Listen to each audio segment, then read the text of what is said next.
Today is September 24, 2023. Our reflection is entitled The Generosity of God's Grace. First reading according to Isaiah chapter 55, 6-9. Seek the Lord while he may be found, call him while he is near.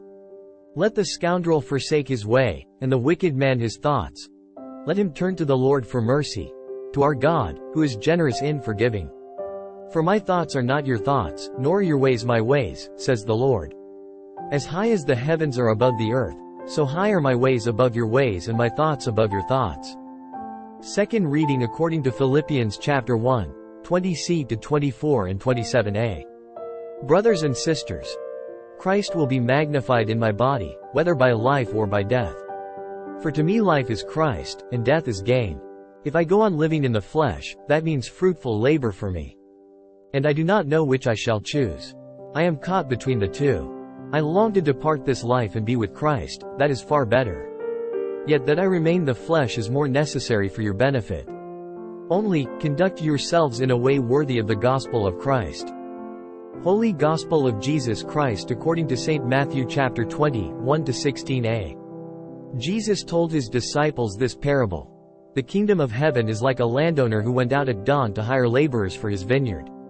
After agreeing with them for the usual daily wage, he sent them into his vineyard. Going out about 9 o'clock, he saw others standing idle in the marketplace. And he said to them, "You too go into my vineyard, and I will give you what is just." So they went off. He went out again around noon, and around 3 o'clock, and did likewise. Going out about 5 o'clock, he found others standing around, and said to them, "Why do you stand here idle all day?" They answered, "Because no one has hired us." He said to them, "You too go into my vineyard." When it was evening, the owner of the vineyard said to his foreman, "Summon the laborers and give them their pay, beginning with the last and ending with the first." When those who had started about 5 o'clock came, each received the usual daily wage. So when the first came, they thought that they would receive more, but each of them also got the usual wage. And on receiving it they grumbled against the landowner, saying, "These last ones worked only 1 hour. And you have made them equal to us, who bore the day's burden and the heat." He said to one of them in reply, "My friend, I am not cheating you.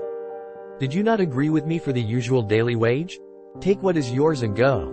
What if I wish to give this last one the same as you? Am I not free to do as I wish with my own money?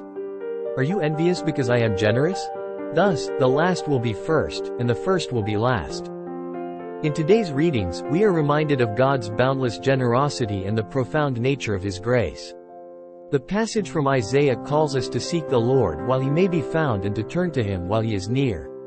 It highlights the vast difference between our thoughts and ways and God's, emphasizing His willingness to forgive abundantly. Paul's words to the Philippians echo the theme of grace.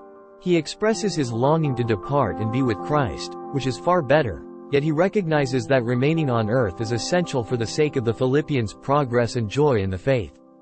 Paul's attitude exemplifies a deep trust in God's plan and timing. In the Gospel, Jesus tells the parable of the laborers in the vineyard.